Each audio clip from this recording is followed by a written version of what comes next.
Are you in the market for a new climbing rope but do not know where to start? My name is Lorenzo and welcome to the world of climbing ropes. Whether you're climbing a rugged mountain face, traversing a glacier, or maybe sanding it at the gym, choosing the right rope for your activity is paramount to your success in climbing as well as your wallet. So let's see what options we have on climbing ropes. Now before we kick this off, there's a few little logos you have to be aware of while choosing your climbing rope. Now you can usually find these marks at the packaging of the rope as well as the end of the rope at usually the little label with additional information such as meters and diameters of the rope. So let's get started with the first and most used of all, single ropes. Single rope means that this rope is safe to climb with as your only and primary rope. It is often used for sport climbing, multi-pitch climbing, any type of climbing where the route goes straight up. Now it is recommended to have both a dedicated indoor rope and a dedicated outdoor rope. And this is because as you use your rope outdoors, it tends to collect dirt and debris and will decrease the durability faster over time.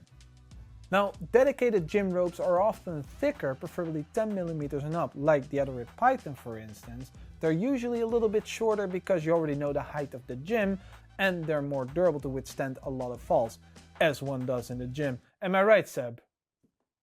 No. Wait, is it just me? Looks like. Oh, okay. Now your outdoor rope is pretty similar to your indoor rope with some subtle differences. For instance, the diameter of the rope is usually a little bit thinner to save weight on the approach, which is good. But as you go outdoors, routes tend to vary in height, so your rope needs to be longer. Now you can use this rope for sport climbing, tread climbing, multi-pitch climbing and ice climbing if your rope is dry treated like this one, but more on that later. Now next up is half ropes, and half ropes are excellent for ice routes or tread routes with wandering paths or traverses. Now they often come in pairs or as a single, but they're meant to be used together. They're clipped in alternately to combat rope drag. But what is rope drag? Well, rope drag is when a climber climbs with a single rope up a zigzag wall, and every clip that he makes, it becomes harder to pull the rope through. Physics, am I right? Well, pretty confusing, I know, but let me show you what I mean.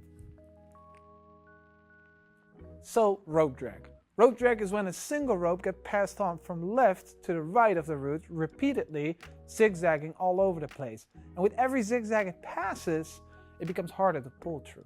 Here, let me show you what I mean. So let's say I'm on this side of the rope, so I clip in, and now the most sensible thing to do with a single rope is to go straight up, but my next bolt is all the way on this side.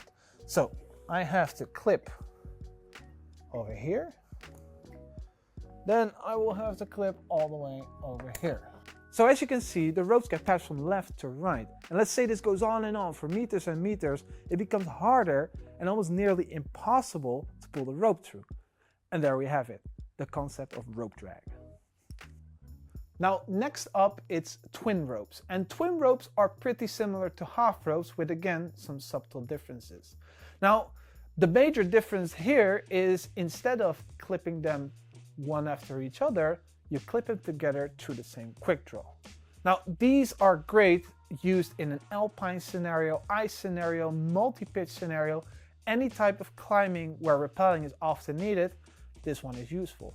Because with a single rope you can only abseil half of the rope's length, and with these ones you can put them together and abseil the entirety of the rope's length. Now make way for the Swiss Army knife among ropes, triple rated ropes. Now these ropes are often a lot more expensive and less durable, so you need to look after them pretty well, but they will cover all of the disciplines previously mentioned. So if only one rope is in your budget, then these will be a worthy investment. Now next up we have static ropes. Now static ropes like the Beals Planetium for instance are not for climbing. They lack the dynamic stretch that you need on the impact of a fall. They're used exclusively for an industrial matter or hauling your stuff during a big wall adventure, so no climbing. Now one other thing to consider is dry treated ropes. Now yes, these are a little bit more expensive than your non-dry treated ropes, but they're excellent if you're encountering snow, ice or water.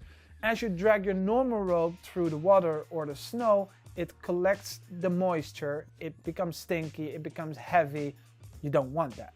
So a dry treated rope, this will be not a problem for you. Hopefully this video helped you a bit on identifying the difference between all these types of climbing ropes. And if you're in the market for a new climbing rope, why not check our website on the Epic TV shop.